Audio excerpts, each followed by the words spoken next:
Hey everybody, this is Jim. One of the things that was really difficult for me to get my head around, especially in the beginning of my grief journey, was the realization that my grief wasn't a problem. It was horrible and emotional and difficult and overwhelming, and sometimes it still is those things. But looking at it as though it's a problem implies that it needs to be fixed. And grief isn't something that you fix. There's nothing wrong with you. There's nothing wrong with me for the way that I feel. It's a natural part of the human experience based on the loss that we've had. And that doesn't make it any easier to go through. But I don't think we have to make it any more difficult than it already is by implying that it's a problem that has to be fixed and that maybe there's something wrong with us for feeling the way that we do. That's my thought on my experience. Maybe Hannah can do a better job of explaining it. Grief isn't a problem to be solved. It is a natural response to a loss.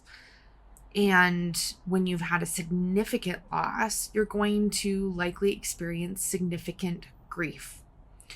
As we've talked about in other videos, grief is not just sadness. Grief is not just emotional. It's complex. This is also why messaging around grief and what is normalized and what is not is so important and unfortunately gets muddied a lot.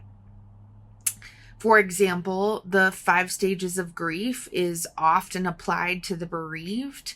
However, that gives this idea that there's a clear path and then you're done.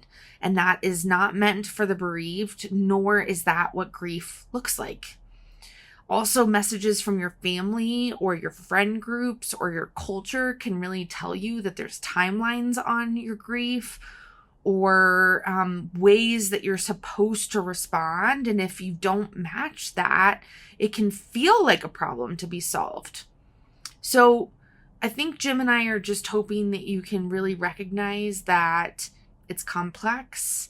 What you're experiencing is likely normal. If you're worried it's not, seek sound advice and maybe professional support because they can help you navigate, hopefully, in a way that doesn't feel like it has to be solved, but can be experienced.